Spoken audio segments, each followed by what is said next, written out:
Very good morning. अगर आप सोचते हैं कि नींद सिर्फ थकान मिटाने के लिए है तो अपनी सोच बदलने का वक्त आ चुका है, क्योंकि एआई दुनिया में कुछ ऐसा हुआ है जो हैरान करने वाला है। स्लीप एफएम नाम का एक एआई मॉडल सिर्फ एक रात की नींद को ट्रैक करके आने वाली बीमारियों की जानकारी एडवांस में ही दे सकता है। सिर्फ एक रात की नींद और छिपी बीमारियों का खुलासा इम्पॉसिबल सा लगता है, लेकिन ज्योत्सना आज के एआई वर्ल्ड में कुछ भी इम्पॉसिबल नहीं है। अमेरिका की स्टैनफोर्ड यूनिवर्सिटी ने एक मॉडल तैयार किया है जो आने वाले 10-20 साल नहीं बल्कि 100 साल में होने वाले बीमारियों की भविष्यवाणी आज कर सकता है। और इस रिसर्च के नतीजे भी चौंकाने वाले हैं, क्योंकि dementia, breast cancer, heart fail, stroke, kidney disease, यहां तक कि अर्ली डेथ का इनका प्रेडिक्शन करीब 80% तक सही निकला है। देखिए, दरअसल जब लोग सोते हैं तो उनका दिल, दिमाग, मसल्स, लीवर लगातार काम कर रहा होता है। नींद के वक्त दिमाग की तरंगें बदलती रहती हैं, धड़कन धीमी या तेज होती है, सांस लेने का तरीका भी बदल जाता है। शरीर की इन्हीं सारी एक्टिविटीज को ट्रैक करके एआई आने वाली बीमारियों के लक्षणों को पहचानता है और हमें अलर्ट करता है। इसकी जरूरत तो फिर हमारे देश में बीपी के मरीजों को सबसे ज्यादा है, क्योंकि 92% हाई बीपी के मरीजों को ये पता ही नहीं होता कि उनका ब्लड प्रेशर बिगड़ा हुआ है। और अमेरिका की इस रिसर्च में नींद में जिन बीमारियों को ट्रैक किया गया है वो भी ब्लड सर्कुलेशन से ही तो जुड़ी हुई हैं। देखिए, हमारे लोगों को एआई मॉडल की क्या जरूरत है। हमारे पास तो एआई के भी गुरु स्वामी रामदेव मौजूद हैं। अगर लोग रोजाना योग गुरु के बताए हुए नुस्खे आजमा लें, उनकी नसीहत को ध्यान में रखकर अपनी ज़िंदगी को सुधार लें, लाइफस्टाइल बेहतर बना लें, तो ना बीपी बढ़ेगा, ना हार्ट अटैक, स्ट्रोक की नौबत आएगी। क्योंकि स्वामी रामदेव कुछ इस तरह की ज़िंदगी जीने का सलीका लोगों को सिखाते हैं। एआई नहीं, RI, real intelligence. Swami ji प्रणाम। स्वामी जी प्रणाम। स्वामी जी। वास्तविक दुनिया में रहते हैं। बहुत बहुत प्रणाम। अब ना किसी का बीपी बढ़ेगा, ना किसी का शुगर बढ़ेगा, ना कोलेस्ट्रॉल, ना लिवर किडनी फेलियर, ना हार्ट फेलियर की नौबत आएगी, ना ब्रेन फेलियर, ना ब्रेन स्ट्रोक, ना पार्किंसंस, अल्जाइमर डिमेंशिया सपोर्ट करके योग करेंगे। और मेरे साथ देखो क्या कर रहे हैं, ये हमारी बिटिया, इसको बोल दिया गया था कि तुम कभी माँ नहीं बन सकते। देखो अब दो बच्चों के प्रमाण के साथ है। क्या नाम है बच्चों का? अभ्यांश और अभिनीत आर्यों के साथ गायत्री ने भी अपने जीवन को पूरा संवार लिया है। मेरे साथ में इधर खड़े हैं, क्या नाम बाबू जी? शंकर जी और विश्वनाथ जी। इन्होंने अपना बीपी, शुगर और भाई साहब ने तो वेट को खदेड़ दिया पूरा। क्या नाम बेटा? पंकज जी ने। और ये आपने क्या ठीक किया? हाँ, लीवर, बार बार जॉन्डिस होता था, लिवोग्रिड लिया और गोधन अर्क पिया।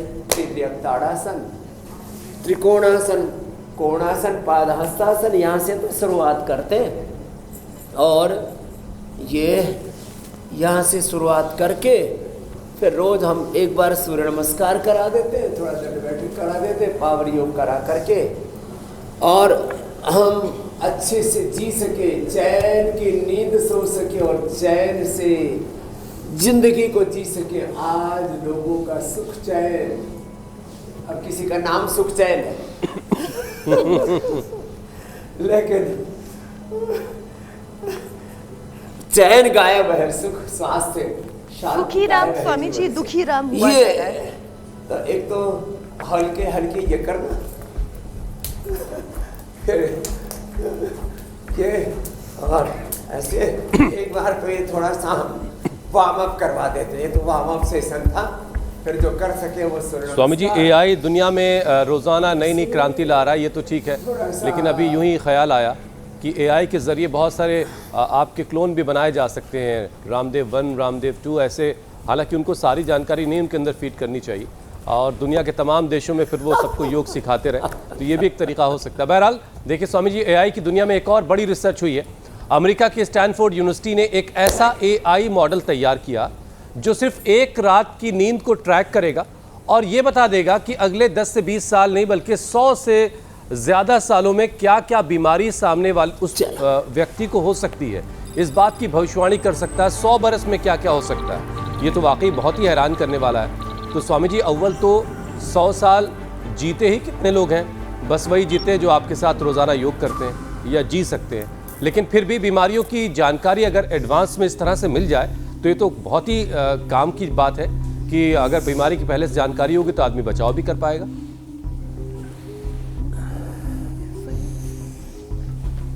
एकदम ठीक कह रहे हो। वैसे तो दुनिया में 7 ऐसी जगह हैं जहां लोग 200 साल तक भी जीते हैं। चौंकिए मत।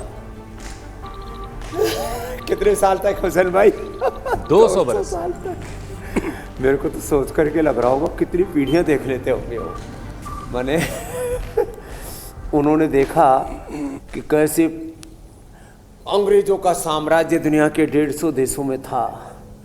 उन्होंने देखा मुगलों का साम्राज्य कैसे बना और नष्ट हो गया। उन्होंने देखा भारत की 565 रियासतें हजारों सालों से चले हुए राजवंश।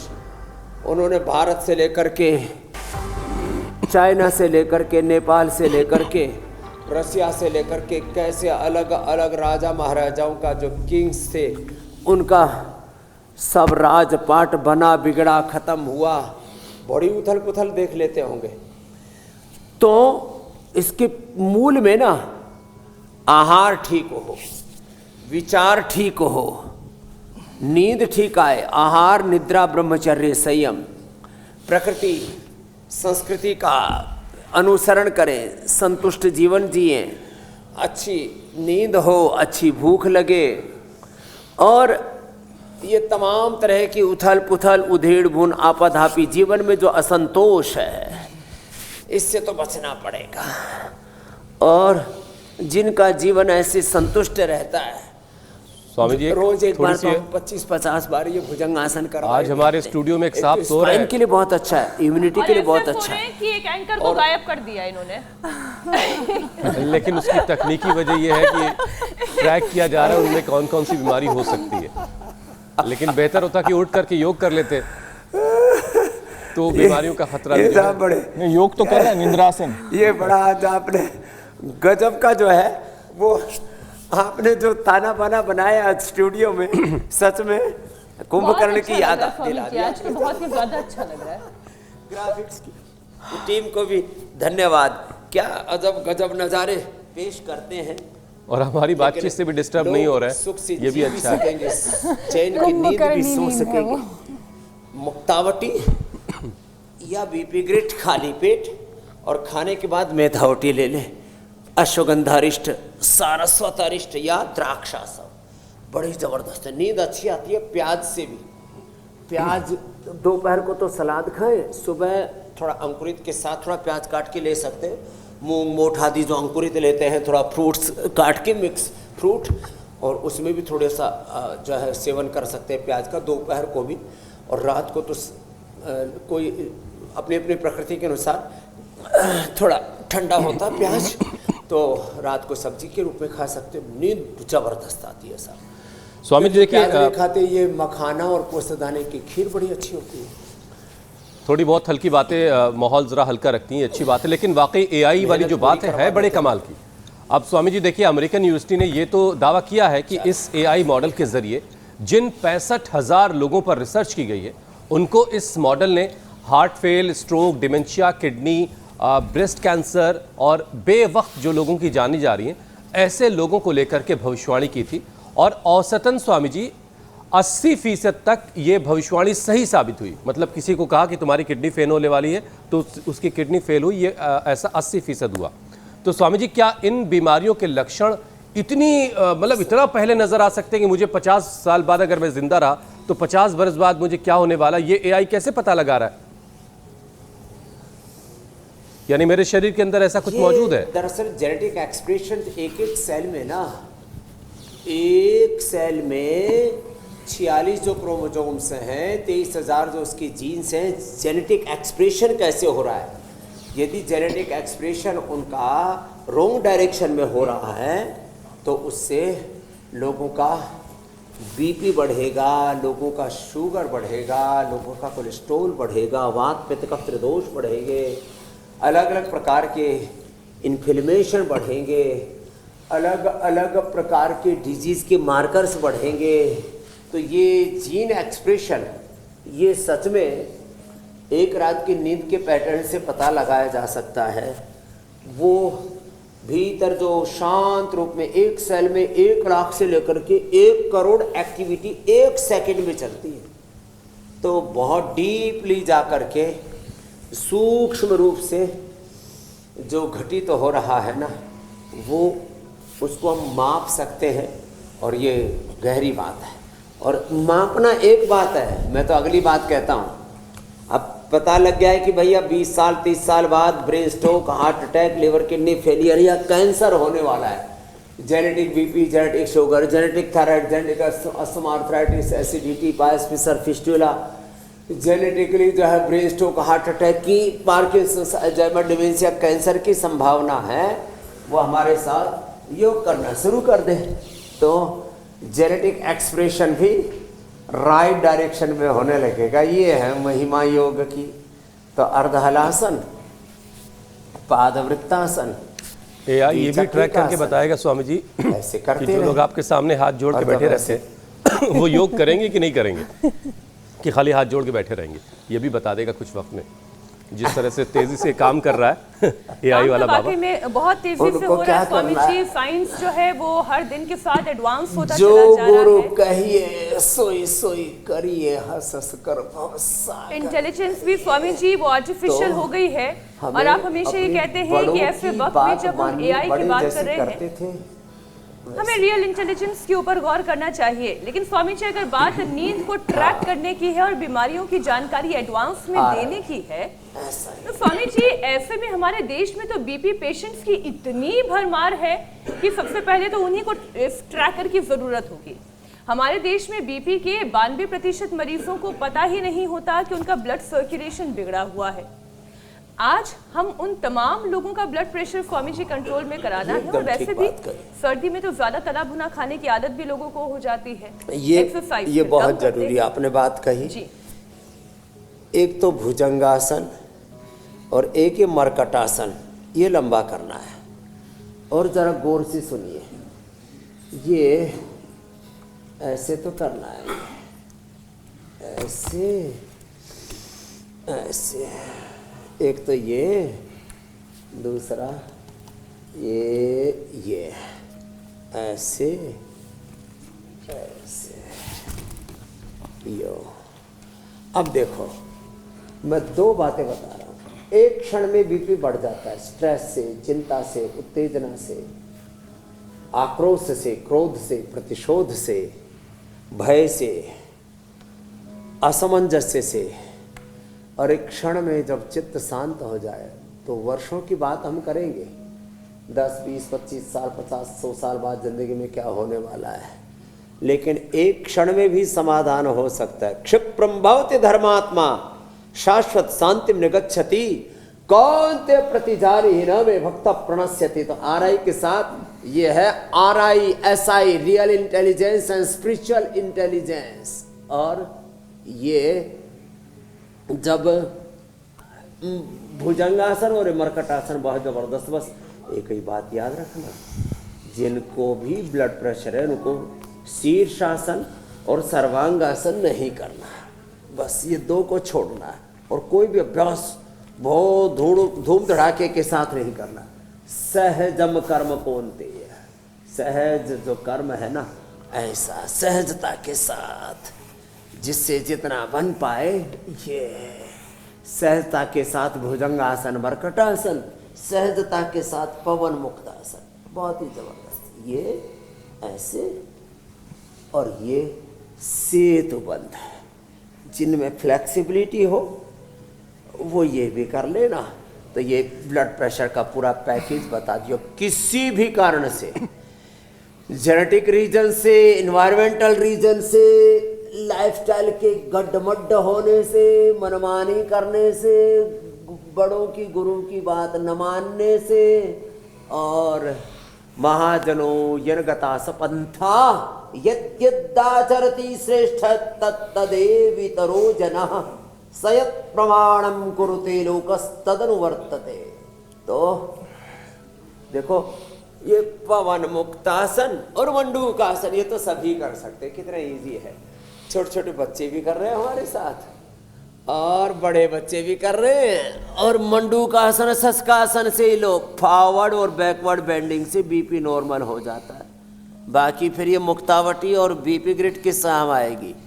जो टैलमा आदि एलोपैथी की दवाइयाँ उससे ज़्यादा इफेक्टिव है मुक्तावटी बीपी ग्रिड, जिनका ऊपर का 220 नीचे का 110 तक पहुंच गया था, पूरा उलट पुलट हो गया था। यहाँ बैठे हुए मेरे साथ भाई, बीपी नॉर्मल, शुगर नॉर्मल। कितनी बता रहे थे हमारे पंकज जी, तो 60 यूनिट इंसुलिन चल रहा था। लो तो अब मेटफॉर्मिन इंसुलिन की ज़रूरत नहीं, टहलमा की ज़रूरत नहीं, पेन किलर इनहेलर, अलग अलग प्रकार की सिंथेटिक दवा, synthetic food, synthetic hair care, dental care, synthetic care, पूरा HPC home and plus care. ये चीनी गुरु की बात जो नहीं मानेगा उसका तो कल्याण नहीं होगा स्वामी जी। इनको छोड़ो। लेकिन आजकल छात्र गुरु जी को ही जेल भिजवा दे रहे, बड़ा अजीब सा संकट ये भी है। बहरहाल स्वामी जी देखिए, सिर्फ सर्दी ही नहीं, आजकल हवा में भी घुला हुआ जो स्मॉग है वो लोगों का बीपी हाई कर रहा है, क्योंकि प्रदूषण के कण शरीर में जा कर के ब्लड में मिल जाते हैं और इसकी वजह से खून जो है वो गाढ़ा हो जाता है, थिकनेस उसकी बढ़ जाती है, इससे बीपी बढ़ने लगता है। और अब प्रदूषण पर तो काबू पाया नहीं जा सकता, अभी तक के हालात ऐसे ही लग रहे हैं कि वो तो बेकाबू ही है। लेकिन प्रदूषण से बीपी ना बढ़े इसके लिए आप ही कुछ करवा दें ऐसा। NCR वाले तो स्वामी जी बहुत ही परेशान है इस चीज़ से। तो प्रदूषण कितना ही हो, अपने भीतर का दूषण और खरदूषण उसको बाहर निकालो। वो कैसे निकलेगा? सुबह उठ करके गोधन अर्क पी लो, सिला तुलसी डाल करके, थोड़ा सा आधी चम्मच हनी डाल करके। जिनकी वात और कफ की प्रकृति है उनको तेज गर्म पानी में पीना चाहिए। जिनकी पित्त की प्रकृति है तेज गर्म पानी में डाल तो लोग ठंडा हो करके पीना चाहिए, अंदर की धुलाई हो जाएगी सारी। फिर शंख प्रक्षालन, कोलोनथेरेपी और बस्ती, शंख प्रक्षालन, और ये त्रिफला चूर्ण ले लेना चाहिए, ये बड़ा जबरदस्त। मंडूकासन, योग मुद्रासन, वक्रासन, गोमुखासन, ये तो करना ही करना है। अंदर की सफाई के लिए सबसे बेस्ट है लौकी और पेठे का जूस। सुबह सुबह लौकी का, पेठे का जूस पी लो। सुबह सुबह थोड़ी सी मूली काटो, थोड़ी सी गाजर, थोड़ा सा टमाटर, थोड़ा सा मटर, थोड़ा सा उसमें अनार डालो, थोड़ा सा एप्पल डाल लो, थोड़ा सा अमरूद डाल दो, हल्का सा चुटकी भर उसमें हल्का अपने घर का ही घर में बना लो ना, तो चाट मसाला, नहीं तो पतंजलि का चाट मसाला ले लेना। चाट मसालों के नाम पर लोग बहुत उल्टी पुल्टी चीज़ें डालते हैं, बहुत सिंपल सी चीज़ें। तो ये सुबह सुबह ये खा लो, पूरा अंदर से सफाई हो जाएगी। सुबह सुबह जो पेट में ना, पेट पर अत्याचार करते, सबसे ज़्यादा अत्याचार हम अपने लीवर पर, फिर किडनी पर, फिर पेनक्रियाज पर, फिर आंतों पर, फिर लंग पर पोल्यूशन से, फिर हार्ट पर, ब्रेन पर, जो इमोशनल हम क्रूरता, नाइंसाफ़ी, जुल्म, जाति, इनजस्टिस, अपने साथ ही आत्मघात करते हैं, आत्मविध्वंस करते हैं, आत्मविनाश। नहीं, इससे बचो रे मेरे भाई। तो शरीर को शुद्ध कर लो। तो एक तो अच्छा आहार लो। अब अच्छी एयर सबको नहीं मिल पा रही, अच्छा आहार भी लोगों को नहीं मिल पा रहा, जबकि शुद्ध आहार, शुद्ध पानी, शुद्ध हवा, ये हमारा लोकतांत्रिक और मानवीय हमारा अधिकार है। ये ह्यूमन राइट भी है, ये हमारा डेमोक्रेटिक राइट भी है, ये कॉन्स्टिट्यूशनल राइट भी है। लेकिन इसके लिए फाइट तो हो रही है। लेकिन AQI तो कहीं 300, कहीं 500, कहीं तो 800, 1000 तक कहीं कहीं पहुंच जाता है। जो किसी फैक्ट्री के किनारे रहते हैं, जहाँ खास करके पेंट बनाने वाली फैक्ट्री हैं, जहाँ पर जो है टाइल बनाने वाली फैक्ट्री हैं, जहाँ पर हाँ सीमेंट की टाइलें, टीन बनती है ऊपर की और ये चद्दरें बनती है। बहुत कई तो ऐसी पोल्यूशन फैलाने वाली जहाँ कोयले की खदानें हैं, बहुत धूल धक्कड़ उड़ता है, वहाँ तो लोगों की एवरेज लाइफ ही, हाँ ये राजस्थानी जो है, जो हमारे कारीगर है ना, बड़े बड़े मंदिर, बड़े बड़े भवन तो बना देते हैं, जो धूल उड़ती है उनके भीतर जाके जम जाती है। उनको अच्छा मास्क पहनने की आदत नहीं, तो बोलते या मैं तो हमारा दम घुटा। मैंने कहा थोड़ी दिन में वही से मर जाएगा हमारा भाई। तो ये सब पोल्यूशन, तो एयर पोल्यूशन, फिर साउंड पोल्यूशन, फिर लाइट पोल्यूशन, अरे साहब प्रदूषण तो पारिवारिक प्रदूषण अलग है, वायु प्रदूषण अलग है, ध्वनि प्रदूषण अलग है, सामाजिक, धार्मिक, मजहबी, राजनीतिक, आर्थिक प्रदूषण अलग है। और ये सारे प्रदूषण खरदूषण भांति भांति के प्रदूषण है स्वामी जी को खत्म कर रहे हैं। तो अंदर की सफाई बता दी, और कपाल भांति करने से ये भांति भांति के प्रदूषण काफ़ी हद तक कम हो सकते हैं। लेकिन स्वामी जी अगला विषय मैं आपके हवाले करता हूँ। देखिए आज हम बात हाई बीपी की भी कर रहे हैं। बात शुरू हुई थी एआई से, लेकिन अब वहाँ हाई बीपी पे हम आ गए। ख़राब लाइफस्टाइल की वजह से स्वामी जी बहुत कम उम्र में लोगों को ये वाली हाई बीपी की बीमारी लग रही है। और सबसे डराने वाली बात स्वामी जी इसमें यह है कि सिर्फ 30 से 32 साल के नौजवान हाई बीपी की वजह से कई अलग अलग तरह की दिक्कतें झेल रहे हैं। उसमें पैरालिसिस भी शामिल है, लोगों का चेहरा टेढ़ा हो जा रहा है, बोलने में ज़बान लड़खड़ाने वाली जैसी दिक्कत होती है, वो भी बहुत सारे लोगों को हो जा रही है। तो ये 30 से 32 साल की उम्र तो बिल्कुल इस उम्र में बीपी का बढ़ जाना ये बड़ा संकट है। कल मैं वो जो लेकर के आया था ना बिच्छू घास, वो मैंने जिसके चेहरे पर ऐसे हल्का हल्का उसका झाड़ा सा लगाया, उसकी आंखें खुल गई, चेहरा भी जो गड़बड़ था वो ठीक हो गया। दूसरे के घुटनों पर उसका झाड़ा लगाया, मारा उसको, कमर पे मारा, जहाँ दर्द था वहाँ गायब हो गया। इतना ज़बरदस्त है ये छोटी छोटी चीज़ें। तो अनुलोम विलोम, भ्रामरी उद्गीत, फिर खाली पेट नीरोग्रिट गोल्ड, इम्यूनोग्रिट गोल्ड ले लो, खाने के बाद मेधावटी और मैमोरीग्रिट ले लो, ओमेगा ले लो, और उसको भी अश्वगंधारिष्ट या सारस्वतारिष्ट के साथ ले लो या मेधाक्वाथ के साथ। कितना ही भयंकर पैरालिसिस हो रिकवर हो जाता है। और पैरालिसिस का कारण चाहे ब्लड क्लॉट हो गया हो, कोलेस्ट्रॉल बढ़ गया हो, तो लौकी के जूस के साथ साथ उसके लिए हम लहसुन का भी प्रयोग बताते हैं, अर्जुन की छाल दालचीनी का प्रयोग बताते हैं। रेडीमेड में हम कोलो गार्लिक, लिपिडोम, अर्जुन घरबटी, कितनी बढ़िया बढ़िया चीज़ें प्रकृति ने दे रखी हैं। तो ये मेरा आजमाया हुआ प्रयोग है। हम आनुभूतिक सत्य यहाँ पर कहते हैं, एक्सपीरियंस्ड ट्रूथ हम लोगों तक संप्रेषित करते हैं यहाँ से। तो जिनको भी पैरालिसिस की हुआ है तुरंत 1 सप्ताह में रिकवर कर लेंगे। बस ज़्यादा से ज़्यादा दिन भर अनुलोम विलोम करो, कुछ तो 3 दिन में, कुछ 5 दिन में, कुछ 7 दिन में 100% रिकवर हो जाएंगे। इम्यूनोग्रिट गोल्ड और न्यूरोग्रिट गोल्ड खाली पेट खाने के बाद मेधावटी मेमोग्रिट ओमेगा। बहुत शानदार फॉर्मेशन स्वामी जी। करना खाली पेट, ब्राह्मी घृत या गाय का घी ले लेना 1 चम्मच। आप एक नज़र स्क्रीन पे डालें ज़रा।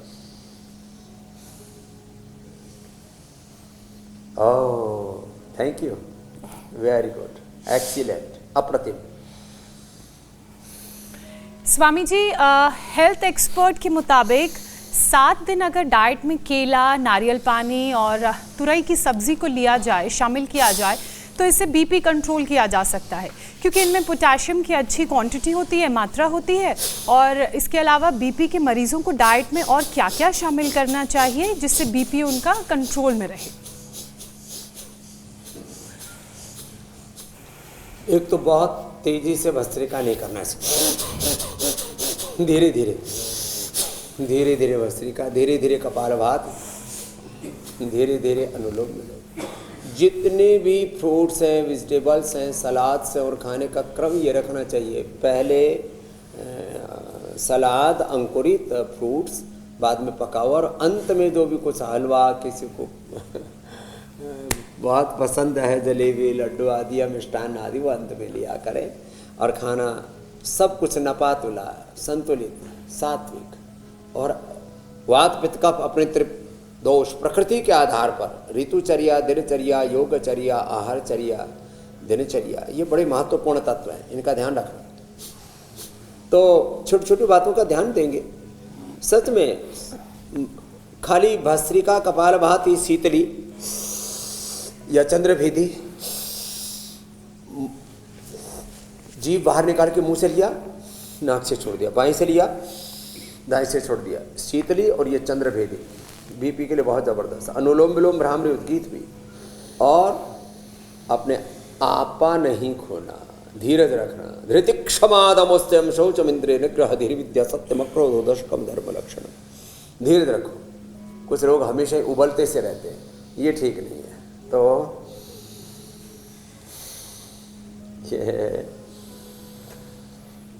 योग स्वामी विज्ञान जी- के साथ आहार विज्ञान जो है वो अगर अनुलोम आपने मिला विलोम। लिया, क्लब कर लिया, तो फिर नतीजे जो है वो आपको 100% मिलेंगे। स्वामी जी, आज हर चौथा शख्स हाई बीपी लिए हुए घूम रहा है। आप इनमें से स्वामी जी आधे लोग तो अपनी बीमारी से भी अनजान, उनको पता ही नहीं कि उनको हाई बीपी है। वो गुस्सा कर रहे हो तो उनसे कह रहे भाई इतना गुस्सा मत करो, कौन गुस्सा कर रहा है? तो ये भी साथ में होता है। स्वामी जी, बहुत से लोगों को तो ये भी नहीं पता चलता कि उनको एग्जैक्टली हाई बीपी की परेशानी है या लो बीपी की दिक्कत है। अब ये कैसे स्वामी जी घर बैठे कोई जान सकता है अगर बीपी चेक करवाने ना जाए कोई? हालांकि बहुत आसान है, आसपास कहीं भी जाकर के कोई आदमी अपना बीपी चेक करा सकता है। अच्छा, हर किसी को स्वामी जी अपनी हेल्थ कंडीशन का सही से लेकिन पता फिर भी होना आजकल चाहिए। तो घर में ही लगा लेते बीपी के वो इक्विपमेंट आ गए हैं, मीटर मापने वाले, ग्लूकोमीटर वाले, बीपी शुगर घर में माप सकते हैं। फिर भी जब आप बहुत डाउन फील करें, कुछ करने का मन ही ना करें, इसमें मैक्सिमम कारण बीपी लो बीपी होता है, बहुत डाउन फील करते हैं और लेजीनेस, डेजीनेस, कुछ करने का मन ही नहीं कर रहा। इसमें कई बार हीमोग्लोबिन कम होने से वैसा हो जाता है, किडनी की प्रॉब्लम होने से वैसा हो जाता है बहुत। लेकिन जब बहुत डाउन फील कर रहे हैं, या तो बीपी या तो शुगर आपका बहुत लो है, या तो हीमोग्लोबिन लो है, तो और एकदम से हाइपर से हो जाते हैं आप बात बात में, और जैसे आपने कहा ना बिना ही बात के गुस्सा हो जाते हैं, तो बीपी हाई है, ये सामान्य लक्षण है। लेकिन कई बार ये बड़ा साइलेंटली आता है। गांव की भाषा में बोले ना, अचानक को गांव की भाषा में बोलते हैं चांचक, अचानक ऐसे ही हो गया, ये क्या हुआ, अचानक ब्रेन स्ट्रोक आ गया, हार्ट अटैक आ गया, क्रिएटिनिन बढ़ करके 2, 3, 4, 5 चढ़ा गया, ये होता है बीपी के कारण से। तो इसलिए बीपी चेक करवा ही लेना चाहिए। हर घर में बीपी चेक करने वाला, शुगर चेक करने वाला इंस्ट्रूमेंट ही खरीद के ले आओ, कोई दिक्कत ही नहीं है, ऐसे लगाओ, अपने आप ही पता लग जाता है। उसमें 5-7 का फर्क रहता है, 80 से 90 के बीच में आए, ऊपर का 120 से 130 के बीच में आए तो नॉर्मल समझ लेना, और इससे ज़्यादा बढ़ रहा है तो उपाय करो। जी। कई बार ये छोटी छोटी बातों को स्वामी जी अनदेखी देखिए, करने यही पर छोटी बातें हैं, जिंदगी लोग के जो लिए है जोखिम गौर हो नहीं जाता करते हैं, उसके इसलिए बाद हम फिर कहते हैं, गफलत में फंसे रहते हैं, कभी हाई तो कभी लो, बस उनका बीपी मौसम के हिसाब से फ्लक्चुएट करता रहता है। उनके लिए ये बहुत बड़ी परेशानी है। ऐसे लोगों पर हार्ट अटैक, स्ट्रोक और किडनी फेलियर से बेवक्त जान जाने का भी खतरा रहता है। स्वामी जी, जिनके शरीर में ये बीपी लगातार फ्लक्चुएट करता रहता है, उनके हार्ट और किडनी पर भी तो असर पड़ता है। ये असर हार्ट और किडनी तक ना जाए, इसके लिए कौन से योगाभ्यास नियमित रूप से करने एकदम चाहिए? इसके लिए ये करना है, अर्जुन की छाल, दालचीनी जो पी लेंगे, जी। एक बार लौकी का जूस या लौकी का सूप या लौकी की सब्जी एक बार खा लेंगे, जिंदगी में कभी ब्रेन स्ट्रोक, हार्ट अटैक नहीं आएगा, ब्लड प्रेशर भी नहीं बढ़ेगा। किडनी के लिए बेस्ट है सप्ताह में कम से कम 2-3 दिन गेहूं का दलिया, इसका जौ का दलिया या जौ के आटे की रोटी ले लें। किडनी के लिए कभी खतरा नहीं होगा। रोज थोड़ा सा सलाद में मूली ले लें, बोलो जड़ी मूली, ऐसा बोलते थे लोग, जड़ी मूली, मन एक तरफ सारी जड़ी बूटी है, एक तरफ मूली ही जड़ी मूली है, लो ये बढ़िया चीज है, मूली खाया करो, किडनी पर कोई खतरा नहीं होगा। मूली की भाजी, लौकी की सब्जी, दोनों ही किडनी के लिए अच्छी है। बाकी पहले ज़माने में देते थे चंद्र प्रभावटी, गोक्षरादि गोगल, एक एक गोली सब 40 के बाद लिया करते थे, सबकी किडनी हेल्दी रहा करती थी। अब हमने उसका स्वस्थ विकल्प तैयार कर दिया। किडनी के लिए लिनोग्रिड, लीवर के लिए लिवोग्रिड, थायराइड के लिए थायरोग्रिड, प्रोस्टेट के लिए प्रोस्टोग्रिड, पेनक्रियाटाइटिस के लिए पेनकोग्रिड, शुगर के लिए मधुनाशिनी मधुग्रिड, हार्ट के लिए आप बता रहे थे ना कार्डियोग्रिड, हृदयामृत रेडीमेड में। तो हम ट्रेडिशनल उपाय भी बताते हैं, होम रेमेडी भी बताते हैं, साइंटिफिक उसका research and evidence based solution भी बताते हैं। We have real world evidence, we have scientific evidence, we have home remedy, we have readymade remedy सब कुछ है, बस थोड़ा तो प्रयास करना पड़ेगा। बिल्कुल बैठे-बैठे ठीक कुछ कहा नहीं स्वामी होगा, जी। जैसे अभी हुसैन भाई और बोले थे, कुछ हाथ जोड़ के बैठे रहते। हर बाबा प्रॉब्लम इंडिया के टीवी पे लिए आ गए, भविष्यवाणी के बाद योगवाणी सुन लेते हैं। हर प्रॉब्लम के लिए जो एक कॉमन सोल्यूशन है, एक कॉमन रेमेडी है, वो है योग। स्वामी जी, लेकिन जब हाई ब्लड प्रेशर शरीर को परेशान करता है तो उसका असर ऑप्टिक नर्व्स पर भी पड़ता है। बीपी मरीज की नज़र कमज़ोर होने लगती है, आंखों की परेशानी जल्दी शुरू हो जाती है। तो ऐसे में आंखों का ख्याल कैसे रखें, इसके लिए भी एक सेशन करवा दीजिए, और ये असर ही ना पड़े उसके लिए क्या करना है? आँखों के लिए जब ब्लड प्रेशर की दिक्कत हो तो मैंने कहा शीर्षासन नहीं करना, सर्वांग आसन नहीं करना, तो त्राटक तो कर सकते हैं। आँख में आईग्रिड ड्रॉप डाल सकते हैं, एग्रीड बटी ले सकते हैं, त्रिफला से आईवास कर सकते हैं, आंवले का रस या आंवले का चूर्ण सुबह सुबह खाली पेट ले सकते हैं। आंखों के लिए बेस्ट है अनुलोम विलोम, जो शीर्षासन और सर्वांगासन न कर पाए ना। वैसे तो शीर्षासन जो करेंगे तो ज़िंदगी में कभी आंखों की प्रॉब्लम आएगी ही नहीं। हम तो शीर्षासन करने के लिए सबको रोज़ प्रेरित करते हैं। हम तो कहते हैं आईग्रिट खा लो, ये देख नहीं पाता था भाई। बोले बाबा जी देख ही नहीं पाता था, अब इतनी सूक्ष्म दृष्टि हो गई है कि अब तो छोटे से छोटे अक्षर पढ़ लेते हैं। ये है महिमा योग की। आई ग्रेट आँखों के लिए और ब्रेन नर्वस सिस्टम यदि गड़बड़ हो जाता स्वामी जी, है तो ऐसे लोगों के लिए भी कोई उपचार है क्या, जो नहीं देखना होता है वो भी देख लेते हैं, जिन्हें ज्यादा नजर आने लगता है दीवार के उस तरफ, उनके लिए भी कोई उपचार है क्या स्वामी जी? अरे दीवार के पार भी सच में देखने की एक विद्या भी है योग में, लेकिन जो बेवजह सोचते रहते हैं, आलतू फालतू की बातें सोचते रहते हैं, फालतू की चीजें देखते सुनते खाते पीते बोलते रहते हैं, तो ये जो क्या फालतू का काम लगा रखा है, ये जो उलट पुलट उथल पुथल जिंदगी में हो रही है, इसको तो ठीक करना पड़ेगा। मेरी बहन मीनाक्षी जी, ज्योत्सना जी, ईशा जी, मेरे भैया हुसैन जी, इससे तो बात बनेगी नहीं। इसलिए हमारे यहाँ तो सम्यक दृष्टि को ही धर्म कहा है। सम्यक आहार, सम्यक विचार, सम्यक वाणी, सम्यक व्यवहार, सम्यक आचरण, यही जीवन का मर्म है, धर्म है, निचोड़ है, निष्कर्ष है। अच्छा स्वामी जी, एक बार अगर ब्लड प्रेशर की परेशानी शुरू हो गई तो फिर शरीर तमाम तरह की बीमारियों का शरीर में एंट्री होने लगती है। अब इसी में एक परेशानी ये है कि मांसपेशियों और नसों में भी परेशानी शुरू होती है।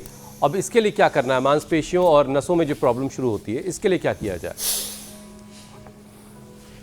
अश्वगंधा शतावर खाओ रोज, ये सबसे बेस्ट है।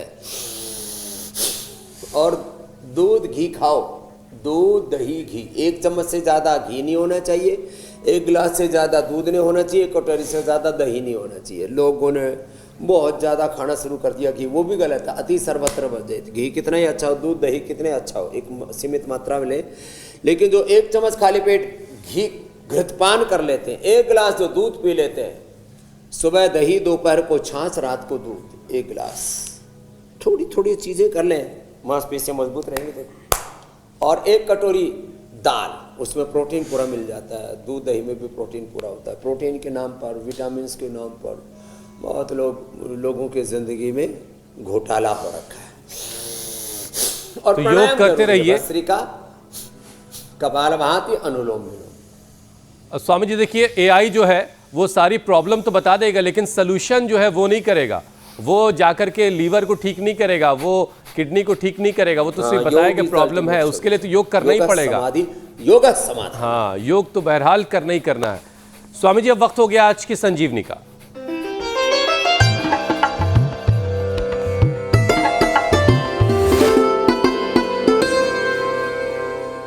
संजीवनी का आज का वीडियो आयुषी ने भेजा है छत्तीसगढ़ से। नमस्कार साथियों, आज मैं आपको इस नीले भटकटैये के फूल के बारे में बताऊंगी। इसका जो ये पीला वाला भाग है, पर्पल कलर के फूल के अंदर ये येलो कलर का केसर जैसा एक पार्ट होता है।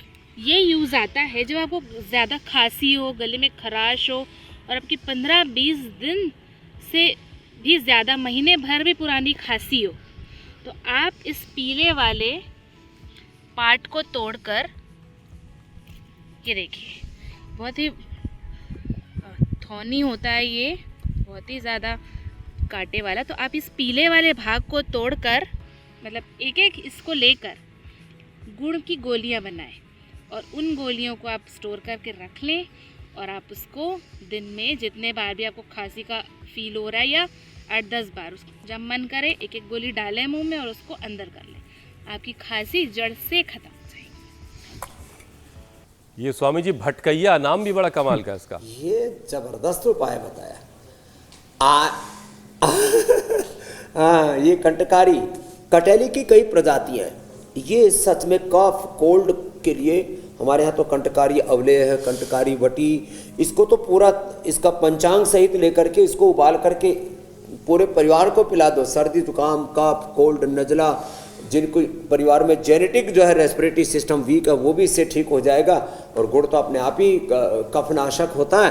तो ऐसे ही अजब गजब प्रकृति के रहस्यों को संजीवनी के माध्यम से खास करके बहने आयुषी सहित सबके लिए एक बार जोरदार अभिनंदन है।